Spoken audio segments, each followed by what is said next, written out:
A very good evening, everyone, and a very warm welcome to the Inner Healing Collective. Every now and then, we have two sessions in a month, and we are so grateful to those who could join us again tonight. Today's session is on visualization and forgiveness for healing. And we're truly happy to have with us someone who has spent a lifetime bringing together the best of modern medicine, integrative health, and spiritual wisdom. Dr. Vijay Mohan Kohli is an advocate for integrating ancient Indian healing systems with modern medical science. With 45 plus years of experience in adult cardiac surgery and 10,000 plus successful heart operations, Dr. Kohli is a senior cardiac surgeon and a functional medicine expert specializing in the reversal of chronic conditions such as thyroid issues, gut issues, diabetes, hypertension, and autoimmune conditions.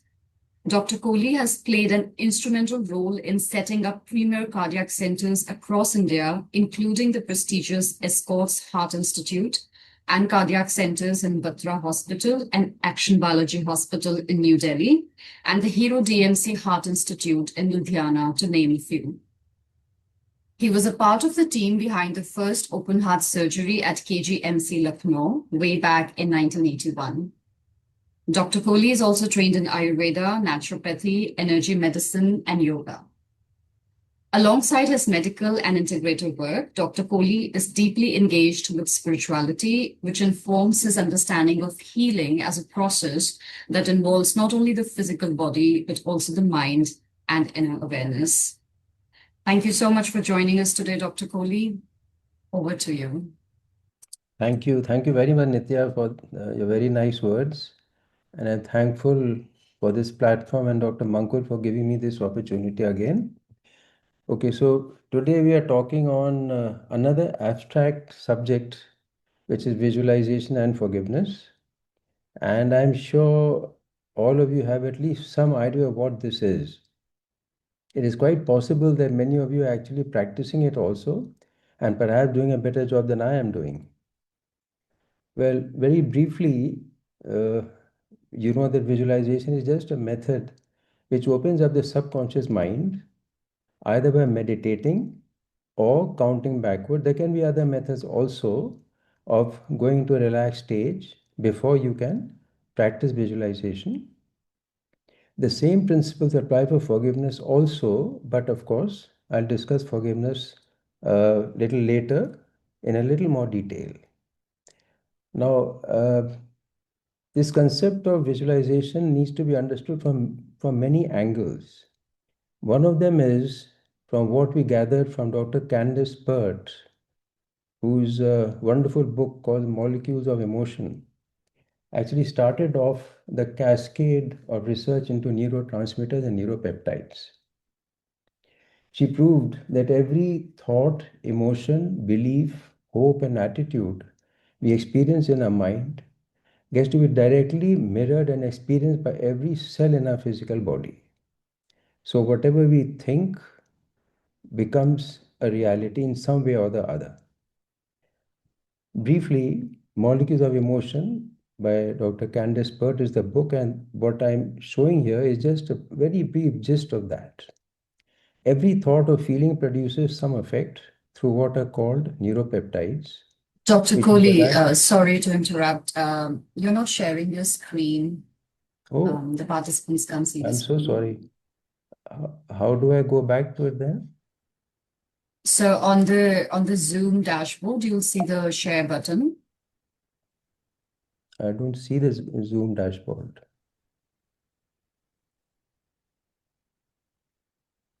You might see it in case the presentation is in full screen mode. You can minimize that, and then you'll see at the task menu at the bottom of the task manager at the bottom of the desktop. You'll see the Zoom Well, icon. I've minimized the screen all right, but okay, Zoom.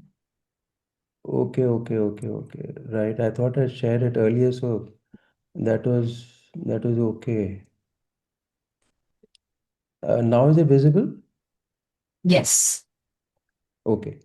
So I don't think I need to repeat what I said because I just started.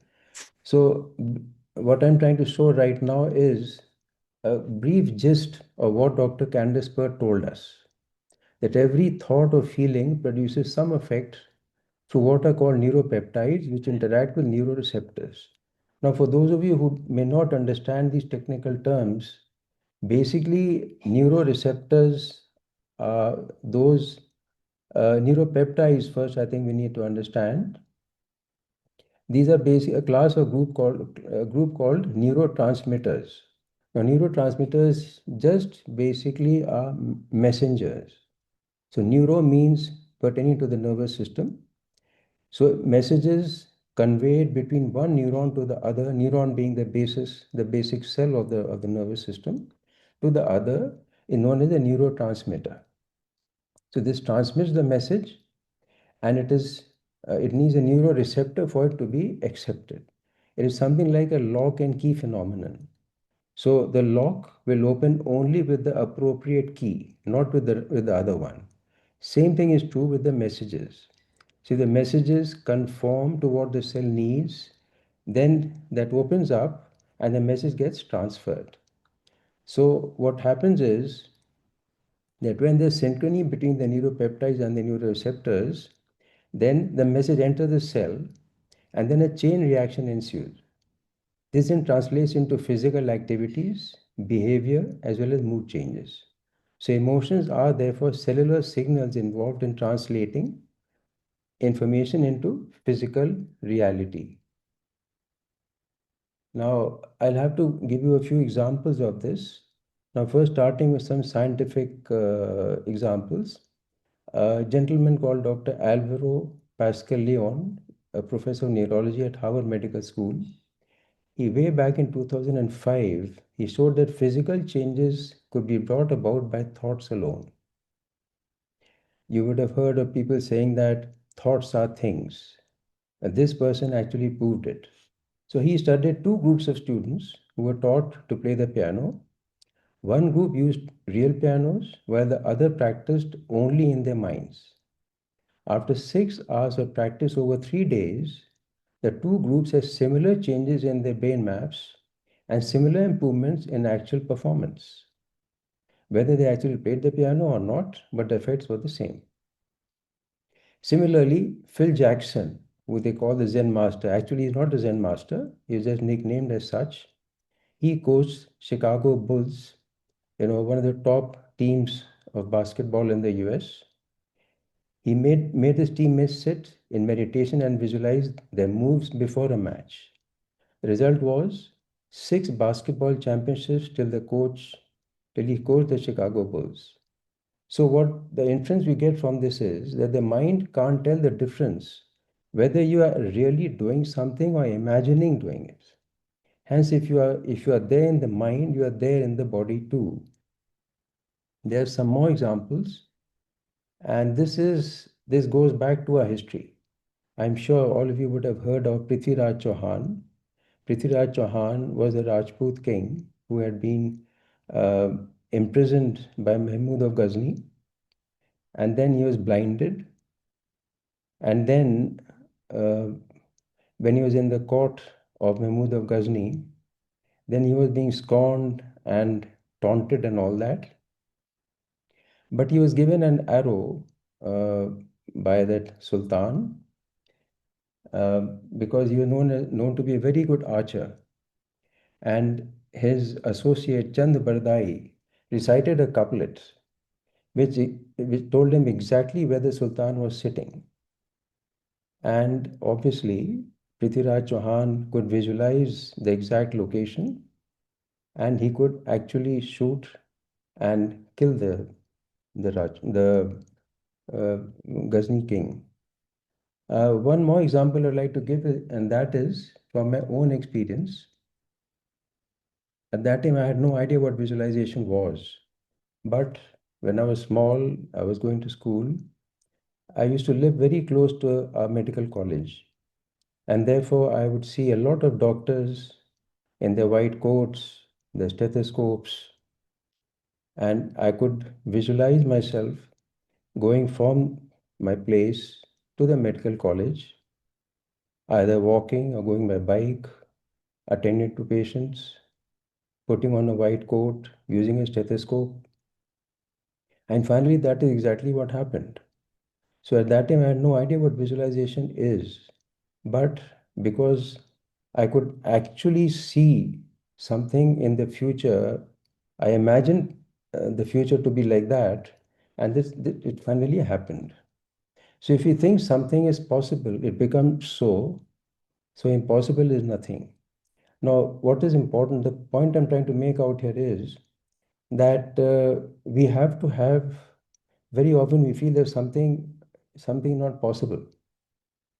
But if you feel that, if you change our thought process and focus on the possibilities, then they're likely to happen.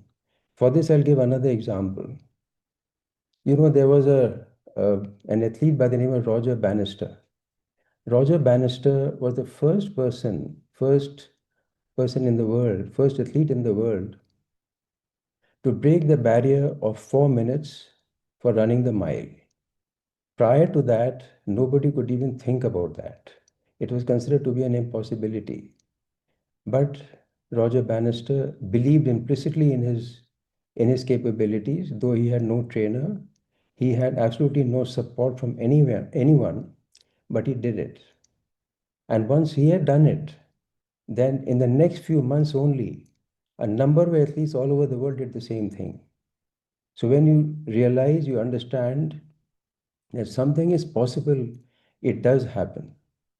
Now, here another point I would like to make is that both positive and negative things can happen.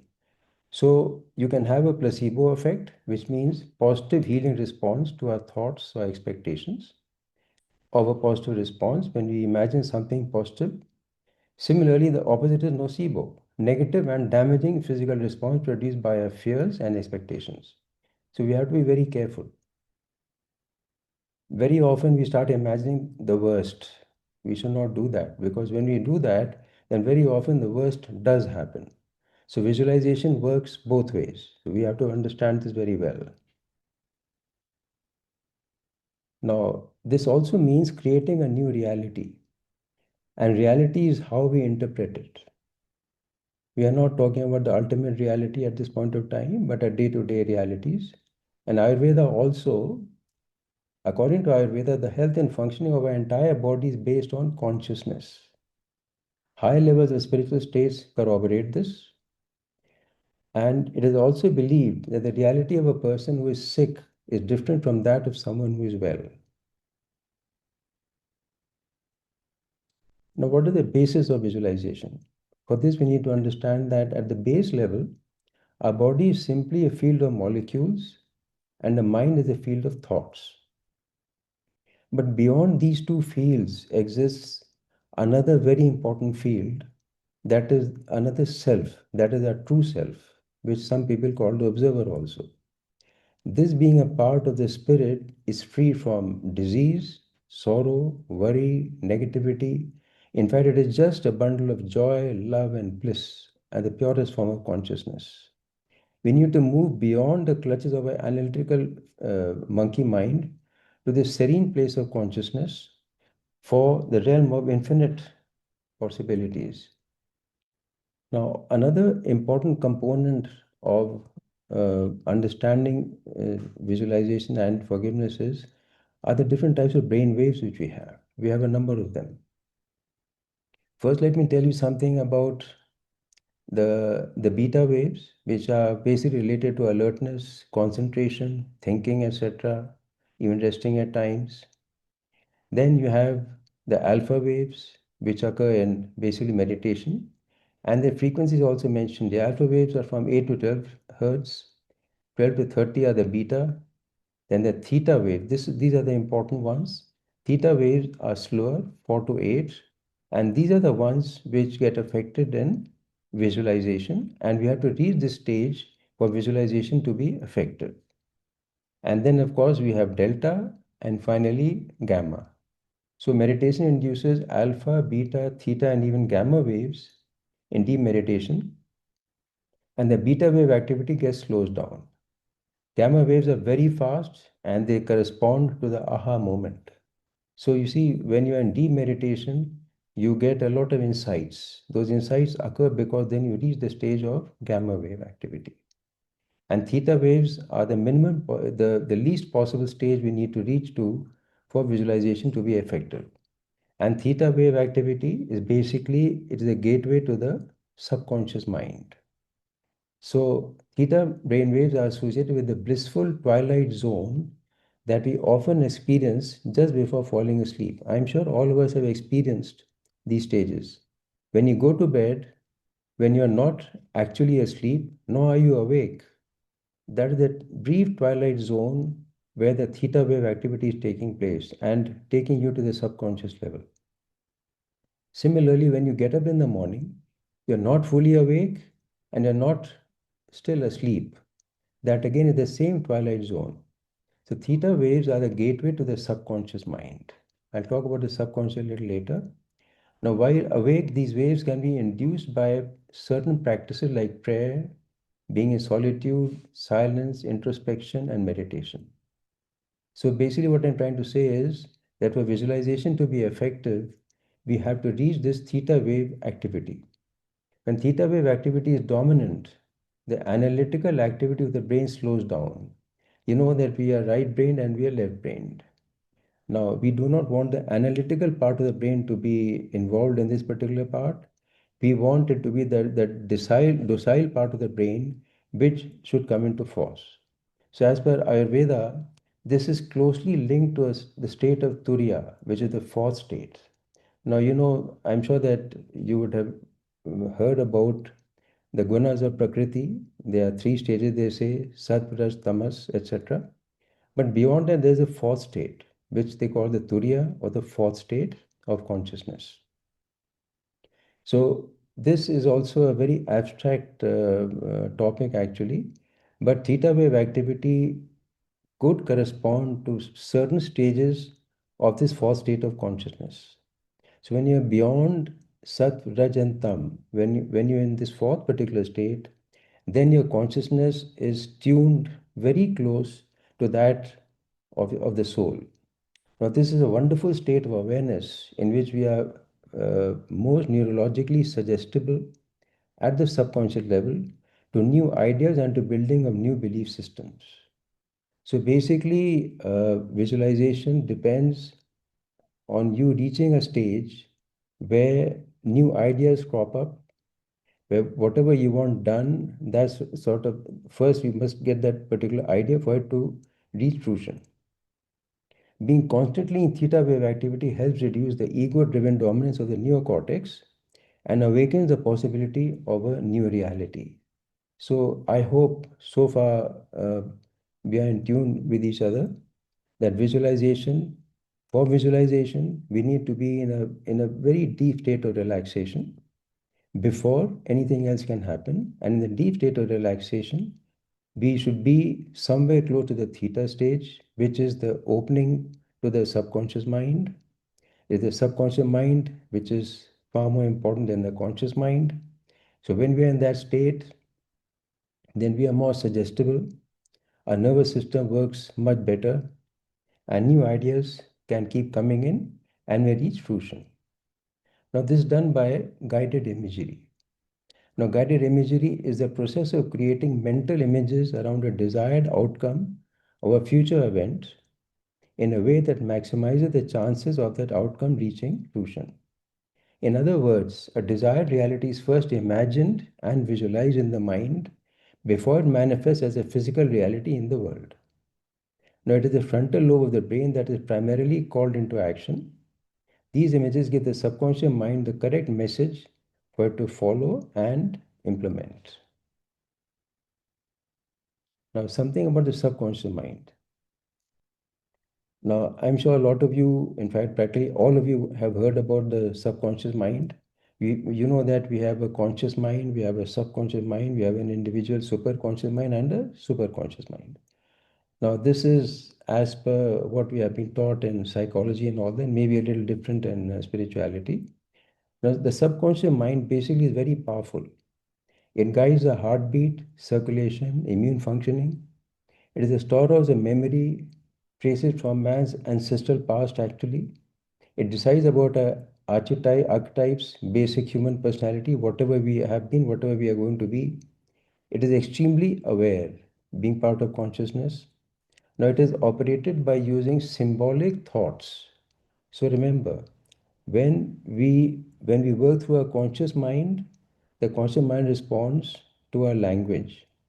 But the subconscious mind does not understand language. The subconscious mind responds to images, to metaphors, or whatever feelings, etc., you feed to it either consciously or you do it unconsciously.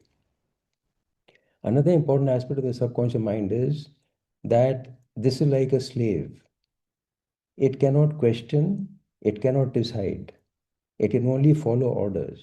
So, as I said, being a slave, you just follow orders. Therefore, it becomes extremely important that whatever image you create in your mind for visualization to take place successfully, the image needs to be absolutely correct. There should be no ambiguity in it. So, this is what is important.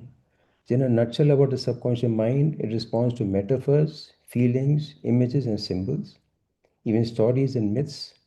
Therefore, the instructions which you give to it must be absolutely crystal clear. This is very important. Now, what follows after an image is formed in your mind? The brain then creates neuropeptides, about which I've just mentioned, in response to the images that have been created. These neuropeptides are sent on to dock on the neuropeptide receptor sites on the concerned cells and immune cells. I mentioned to you about the lock and key phenomenon. So when the correct message is being formed based on the image which you create, that goes to the correct neuroreceptor and thereby bring about changes in the body. Now, once docked, they deliver the chemical messages they carry directly to the DNA found within the cells, which goes on to directly alter the activity of the concerned cells. It is important to create enough detail, accuracy, and vividness in the imagery to ensure that the frontal lobe buys into it. If this can be done, the rest is like a chain reaction till the end. In fact, visualization has even been affected has been effective even for a lot of cancer patients. Now, this is a very, very important concept, maybe a little difficult to understand, but this is the absolute essence of visualization because this is based on quantum physics and the concept of creation. Now, as we are taught in Ayurveda and yoga, that Akash is the first element to appear from the outer void, from the outer void. It is also called the Akashic field. It is supposed to be the very essence of potential. So, potential means that anything is possible to happen in the Akashic field because from the Akashic field, all the other elements developed Agni, Jal, etc. etc. From this field of pure potentiality, a sudden and rapid expansion of space occurred, outcome of which is now called the Big Bang. Now, I want to draw your attention to the fact that when we talk of the Big Bang, then we sort of assume that the Big Bang has just happened once. That is not really true, actually. The real creation occurs much higher through the source, which is pure light, and all manifestation originate from here, which is a continuous event. What I'm trying to say is every second and even whatever smaller can be from a second, a continuous process of creation is taking place. So that means there's a continuous process of big bangs taking place. You'll understand why I'm talking about this in another moment. Now, the expansion of light too is continuous since there is no duality at this level. Now, let me explain this. Now, when you take the concept of Akash alone, then this Akash, this Big Bang, I think would be clear by now. It has a source, the source is pure light. Now, as long as things are in duality, there have to be things in opposites. So the light has to be in the form of a wave. The wave has a crest, it has a trough. But when you go to the actual original source, which is beyond duality, there is no duality, therefore there's a continuous stream of light. Now, the emptiness or nothingness is actually made up of almost exclusively of energy as our physical body. So, everything is energy. This also we have learned. So, if everything is energy, every material object is also energy. Now, this is the most important point I'm trying to make. Scientists have found that the subatomic matter found in atoms can exist as either a physical particle with mass and matter, or as pure energy without mass or water. So there can be two ways anything can exist, the subatomic matter, either as a material sub object or as energy. It can therefore exist as particle energy or wave energy. But uh, about the wave energy part I've already explained. However, the light or energy emanating from the source higher up is a continuous expansion and not a wave. So based on this, we come to what is known as the observer effect. Now, I know this might sound a little complicated, but it is very important for for visualization to be understood. Now, scientists have found that whenever they put their conscious attention on any electron, this gentleman, imagine him to be the scientist. He's looking at this electron. So when he has put his attention on the electron, that electron immediately appears in a physical particle form, as you can see here. This is called the observer effect. But when he looks away, he does not focus on the object. Then it goes back to its energy form of the wave. So that means it's all been existing there. In visualization, what you're doing is that in reality, you're actually focusing your attention on something you want done. And therefore, first, you focus on that energy, and that energy then gets converted into particle, which means that gets converted into a physical form of what you want done. I hope this is clear so far. So this means that all matter exists as vibrating wave energy until it is manifested as physical particle energy, observable reality. So this is the spiritual quantum physics explanation of visualization. So where attention goes, energy flows. So this is the crux of what I've been trying to say, that wherever you focus your attention, the energy flows. So if you focus your attention, first, if you are deeply relaxed, when you're deeply relaxed, during that meditative state, if you're focusing on what you want done, then that is then converting into a reality which is what you want done. Now, there are certain prerequisites for reaching this tranquil state, because unless and until you are in a relaxed stage, visualization is not going to be effective. So the most important prerequisite for proper visualization is to reach this tranquil state, or as close to it as possible, since doubt or fear will interfere with it. In a deeply relaxed state, doubt, fear, anxiety cannot enter and interfere. So these parts will not enter, they cannot enter, because when you're in a tranquil and a deeply relaxed stage, when you're in the theta stage, at that stage, these automatically disappear, and therefore it becomes effective. Now, this is akin to preparing the soil for proper germination of the seeds. So unless the soil is proper, seeds will not germinate. Hence, opening up the subconscious mind through some meditative practice is of the utmost importance. Now, this can be done through pranayam, diaphragmatic breathing, om chanting, 20 to 1 countdown, 10 to 1 countdown, yog nidra, surya shabad yog. The idea is to reach at least the theta stage, away from the constant chatter of the conscious mind. This is what is important. Now, the actual method. Now, this I learned from a lady, Dr. K.T. Kama. Incidentally, she too was visually challenged, yet she could teach us these things. Now, for visualization to be done, we'll actually go through the whole process a little later. But this time, right now, I'm just showing you, just going through the steps, but we'll actually practice it a little later. And one visualization, if you have to do visualization, first and foremost, you have to be very clear of your aims. Now, different people can visualize for different reasons. Maybe you are unwell, maybe you have fever, you want the fever to go away.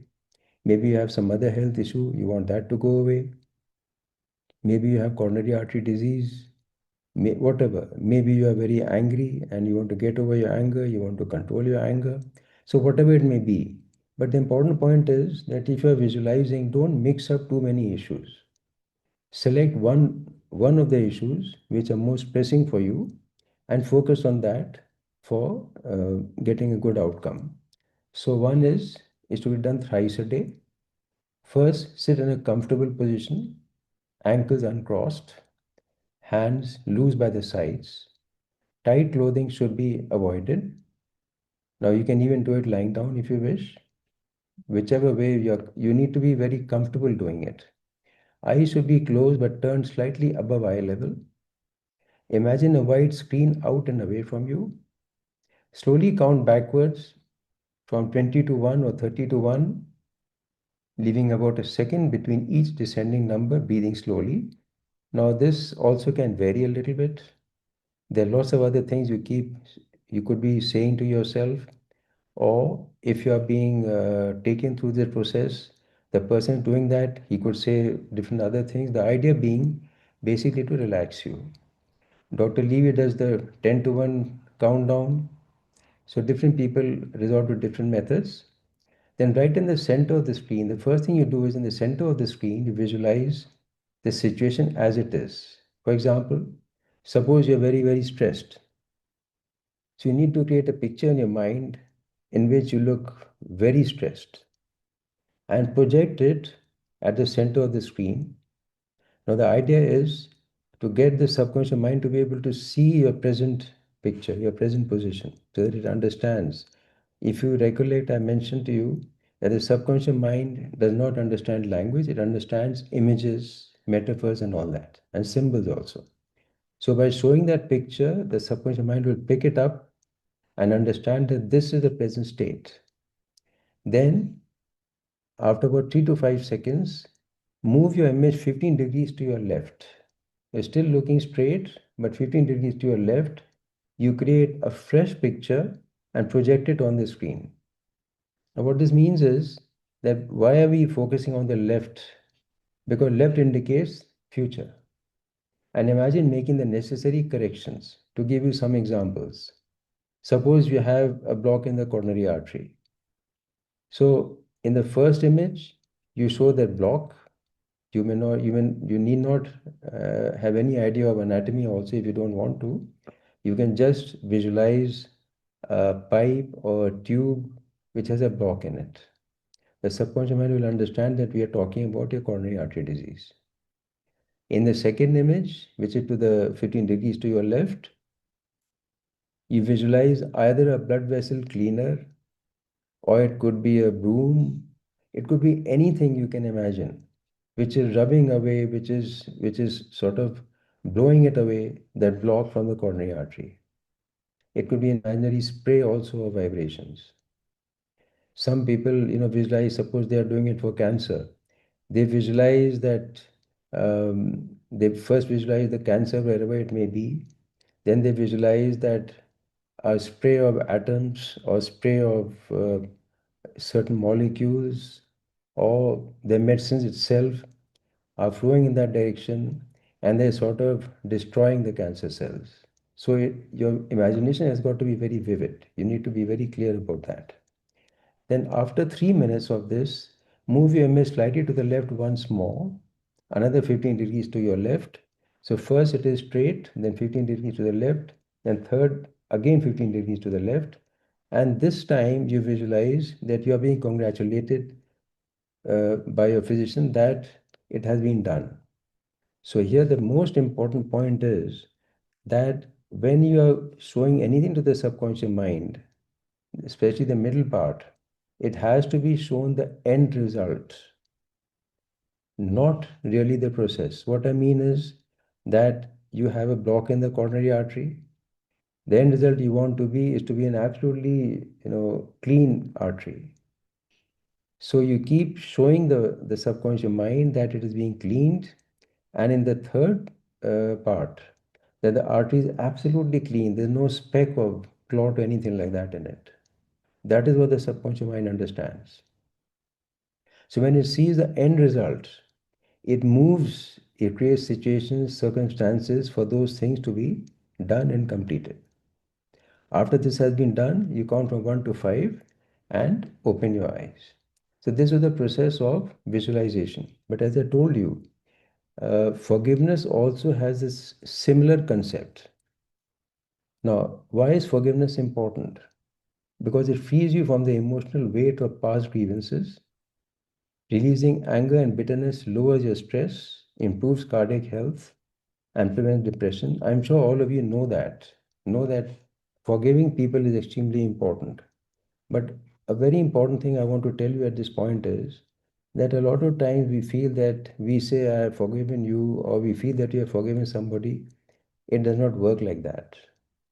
Real forgiveness happens when whatever bitterness, whatever anger, whatever negative emotion you had for the concerned person or whoever it may be, whatever it may be, is converted into love and affection for that person.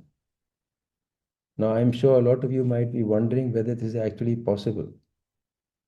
But I'm again talking from experience. I could do it for a person who had harmed me in so many ways. But again, I should not use the word harm me because whatever he did ultimately turned out to be in my benefit. So we can discuss about how to get over, how to actually want to forgive people, because that again can be a big obstacle. It is very difficult to get to a point where you want to actually forgive somebody. So that I'll wait for some question to answer that later, but I'll just move ahead for the time being. Forgiveness is also important because when you suppress your emotions, it stops their free flow, leading to chronic diseases over time. There are lots of diseases occurring because of that. And according to Dr. Levy, anger, fear, shame, even not forgiving people can lead to allergies, anxiety, bipolar and autoimmune disorders, arthritis, cancers of stomach, liver, bone, uterus, lungs, kidneys, pain in the neck if you view life as a pain. Now, these are symbolisms the body sort of creates for itself. Diabetes, if you do not taste the sweetness of life, low back pain, getting your back up. Unforgiving people are often suffer from heart disease or cancer. So the method now. Again, for both of these methods, again, you should be in a comfortable position. You could be lying down, you could be sitting in a recliner, absolutely relaxed. And again, you count from 30 to 1 backwards slowly. After reaching the count of 1, imagine yourself surrounded by a beautiful white or golden light, telling yourself that this is the light of consciousness. Then, about 6 feet away, see the person you need to forgive. Allow your light of consciousness to expand gently and gradually till it envelops both you and the other person. Now, address that person by his or her name and say, I forgive you for all the hurt and harm you have caused me. If you're not very sure that you want to forgive, if you find it hard to forgive, then you can say, I want to forgive you. Please forgive me for any hurt or harm I may have caused you, knowingly or unknowingly. I love myself and I love you or like you. See the other person nodding and see both of you walking towards each other, meeting midway and giving each other a warm hug. Walk back slowly, taking with you the light of consciousness, allowing it to remain around you or reducing it to a small dot around your heart. Again, count from 1 to 5 and open your eyes. So, this is the long and short of it. And now, if there are any questions, I can answer them now. And then maybe we can go ahead with the actual technique where we can take you all along.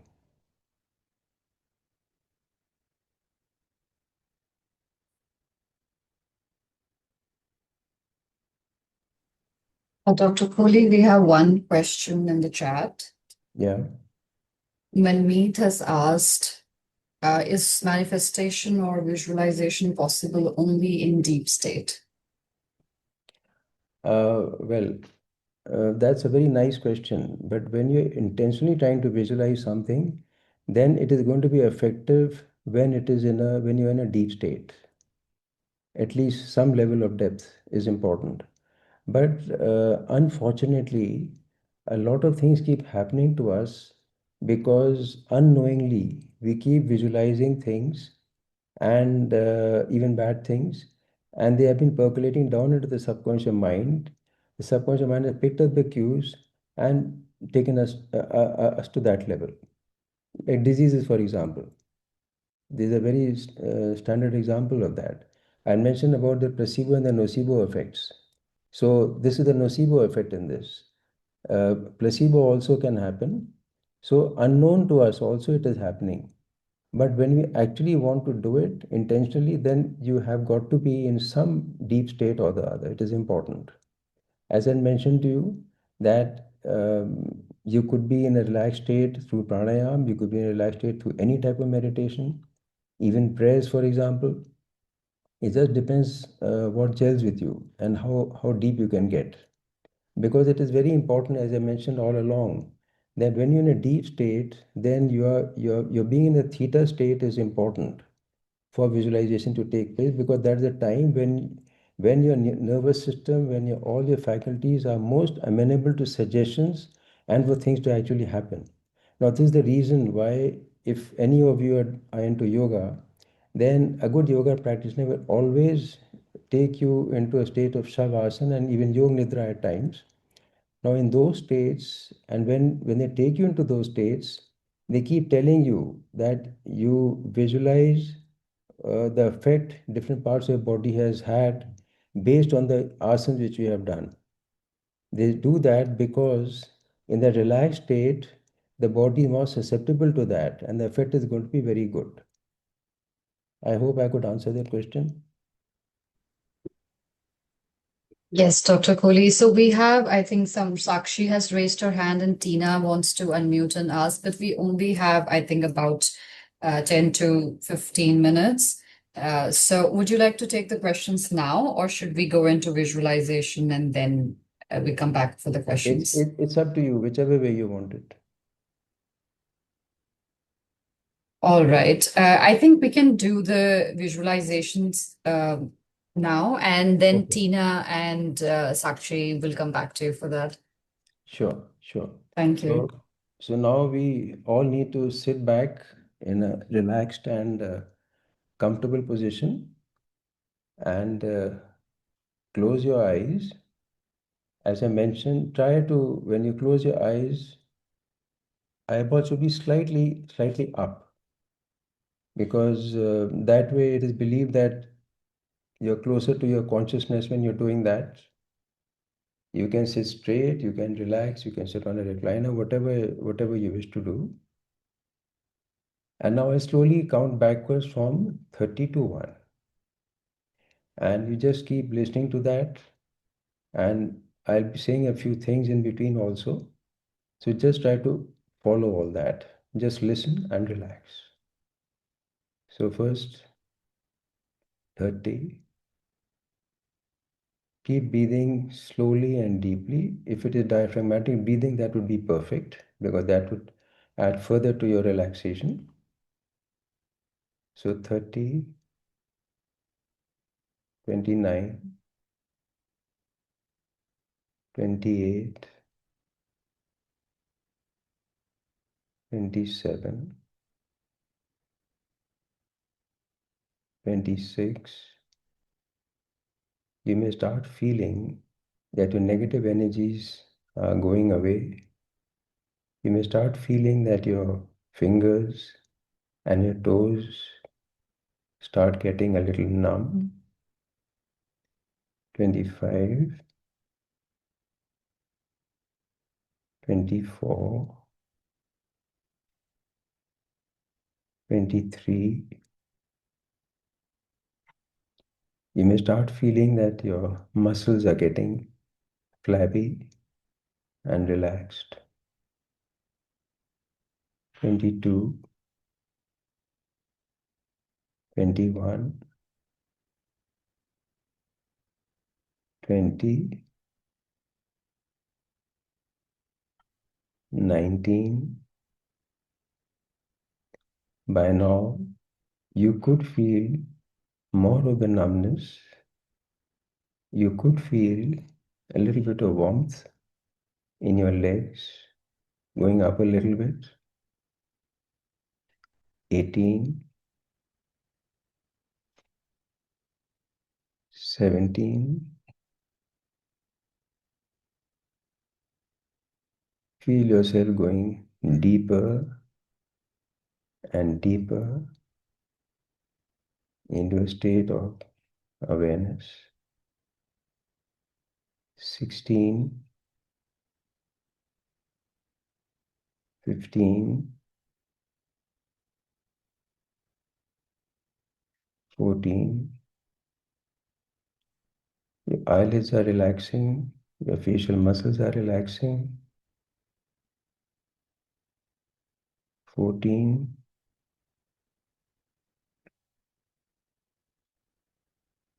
13,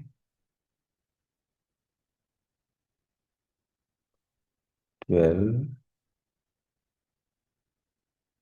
You're going deeper and deeper and deeper into a state of a very relaxed sleep of awareness. 12, 11, 10, 9. You're going deeper and deeper and deeper. 8,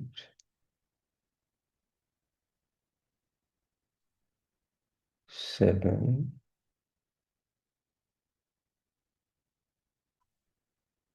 6,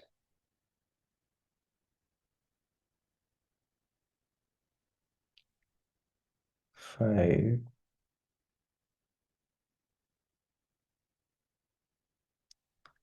4. You might feel that your body is now dissolving into light,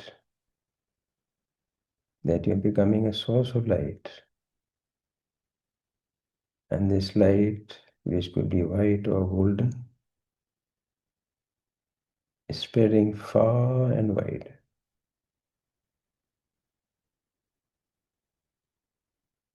3, 2, 1.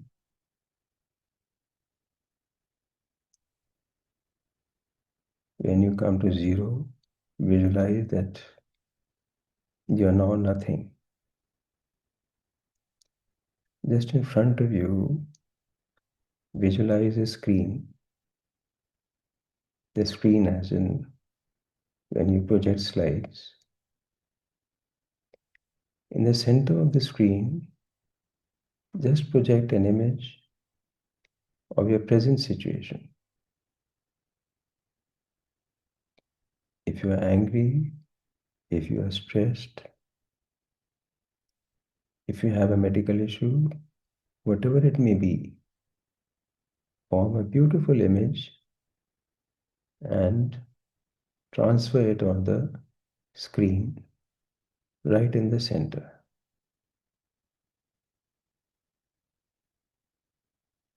Keep breathing slowly and deeply.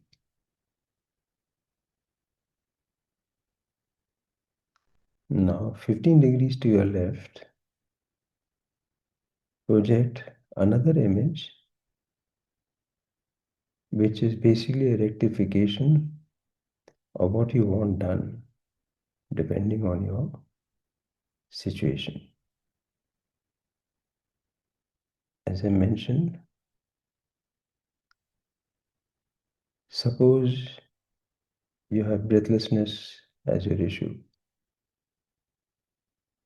Now project an image where you find an image of yourself which is absolutely calm, breathing normally and deeply.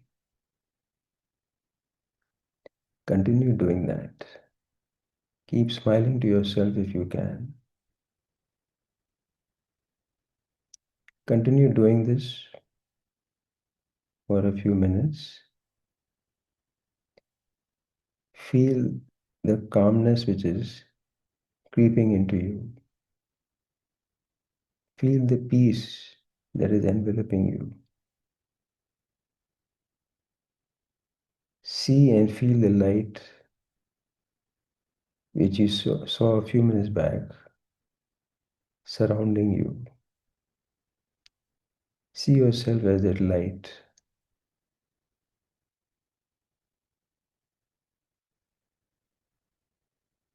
Keep breathing slowly and deeply.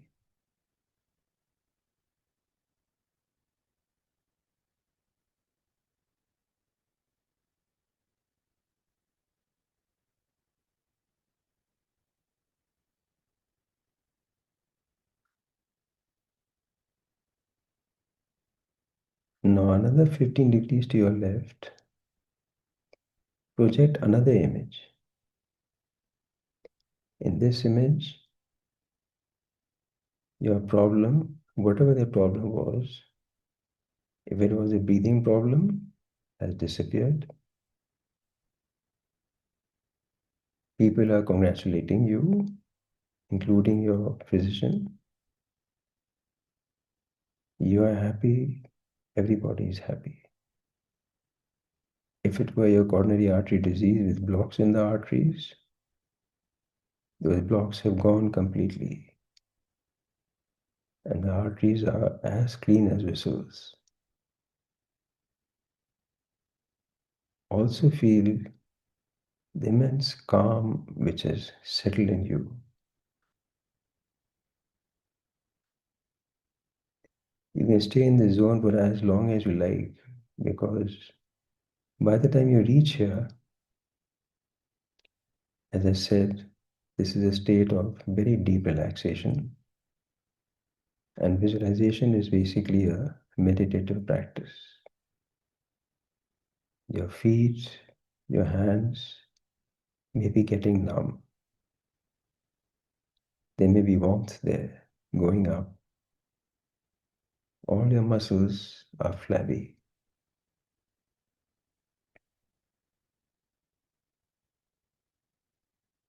If you think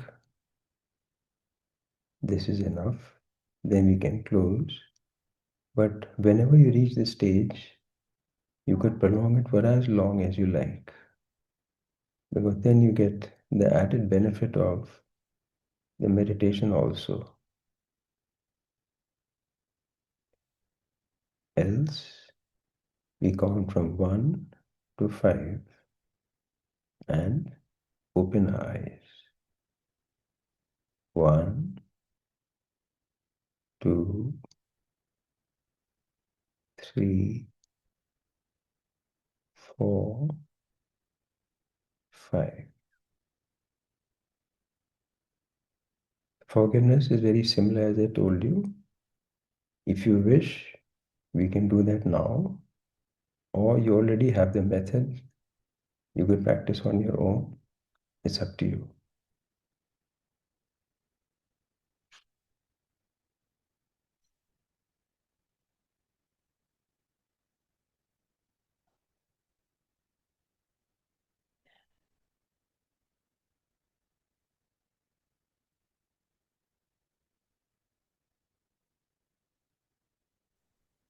Thank you, Dr. Kohli. I think we can take questions now. Okay. Tina, would you like to unmute yourself and ask the question yourself? Uh, Hello, good evening, everyone. Good evening, sir. Good Actually, I've evening. understood the concept. I have like two queries. Can we focus on two goals simultaneously? Like I have tremors in my hands. So can I work on my tremors and on some other issue same time? Means like morning this visualization, evening that. Or focus Yeah. only on one issue at a time.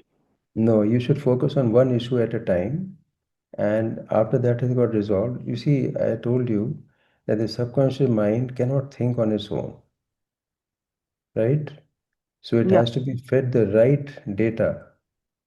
And if you give it too many things to implement, it may not be able to do it or do it incorrectly. Therefore, it is very Ji. clear. It is very important that the message you give should be absolutely clear. First, you got to be very clear what you want.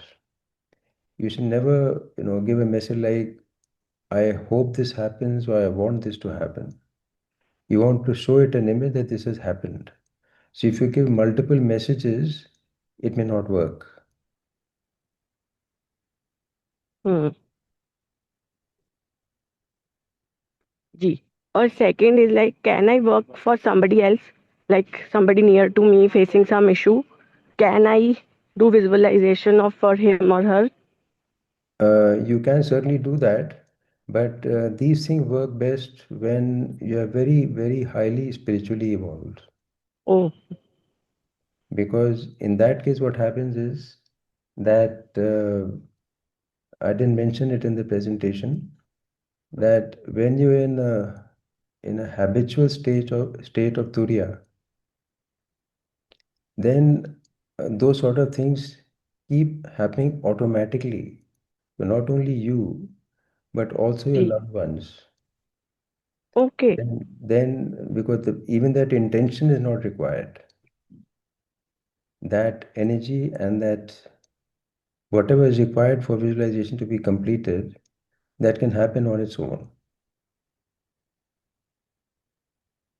Okay. But you Like, need to be, yeah, yeah, yeah. sorry, you need to be very highly evolved for that. Oh, that okay. Sir अभी जब आपने कराया ना तो I focused कि मेरे hands tremor कर रहे हैं. Then I shifted an image 15 degree to left that my hands are straight and there are no tremors. And then later when you said 15 degrees left, then I imagined that everybody is happy and congratulating me that my hands are straight, they are not trembling. Very good, very good. So you keep doing this. I'm glad you could do it properly today.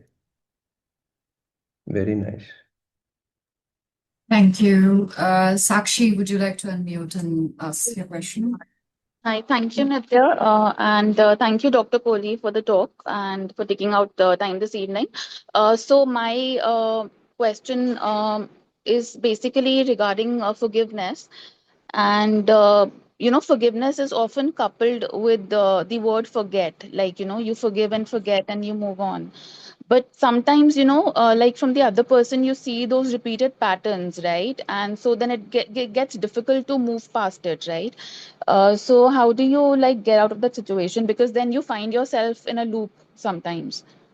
See, there are two aspects to this. One aspect is that when we talk of forgive and forget, in forgiveness you may not forget it. You may not forget, Okay.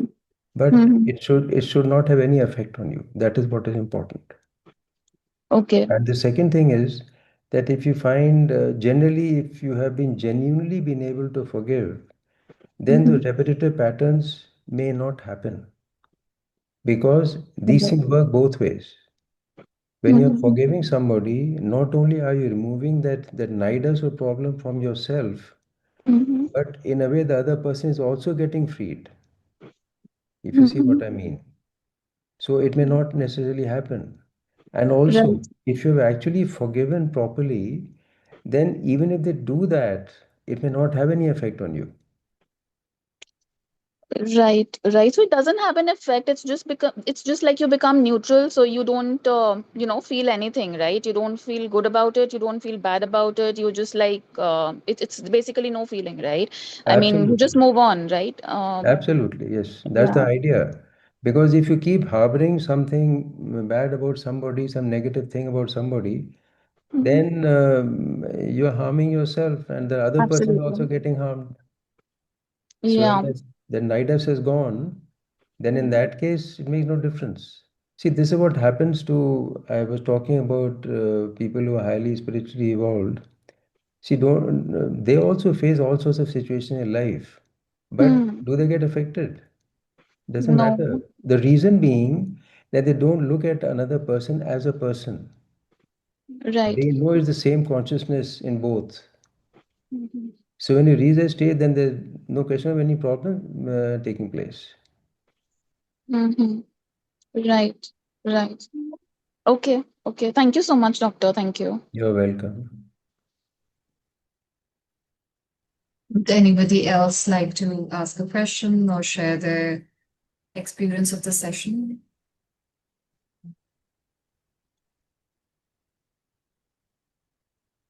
Sorry, just one more thing, Nitya. Would it be possible for you to share the presentation, like which Dr. Kohli shared?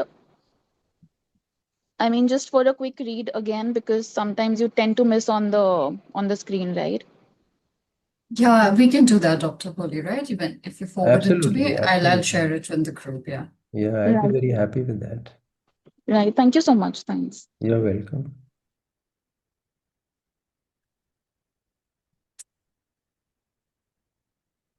Would anybody else like to ask a question? Preeti. Yes, please. Good evening, sir. It was a very informative session. Thanks a lot for taking our time. I want to ask, sir, you said that we cannot do it for some other person. I mean, not do, you need to be spiritually very evolved to do that, but can a mother do for her children? Because there is a special bond that mother and children Uh, share. Actually, I did not mean that you can't do it. You Mm-hmm. can visualize for other people. And as you rightly said, for the mother, because that is a very, very important concept, that the relationship between the mother and the child is so deep that, before I answer your question, when I was in my medical school, we used to be taught that if a child comes with bronchial asthma, treat the mother. So I think you would have got my answer. That Okay. definitely the mother, if you start focusing on the mother's vibration will travel to the child and they will also help the child. It is quite possible. So that sort of thing can be done. Another thing, taking a cue from what you said, there's something like an inner child. I'm sure, this has been discussed in earlier sessions. For the inner child also that, let's say the parents are no longer alive and the child had a lot of certain traumatic experiences during early childhood, or maybe the child missed the mother or the father or somebody like that and did not get enough love or affection from them. So the same person uh, can take turns in becoming the inner child during visualization and the mother during the visualization, and say things like what the child had wanted from the mother to say to the child. I hope I could put this across to you, what I'm trying to say. That Yes, then sir. the inner child starts healing. So visualization has many, many modifications. This is one of them. So yes, the mother can do that. And regarding the highly spiritual concept thing I meant was a different in a different perspective altogether. Thanks a lot, sir. Thank you. Welcome. Thank you, Dr. Kohli, and thank you everyone who had joined us today. And if you would like to share your experiences or ask more questions, the group is open, the WhatsApp group. You can write to us there, and I'm sure Dr. Kohli would love to answer. Absolutely, I'd love to. So Thank thank you you very again, much. Dr. Kohli, for such a thoughtful and deeply meaningful session. And thank you everyone again. We'll meet in August now. Until then, take care of yourselves and have a peaceful evening. Thank you. Namaste, everybody.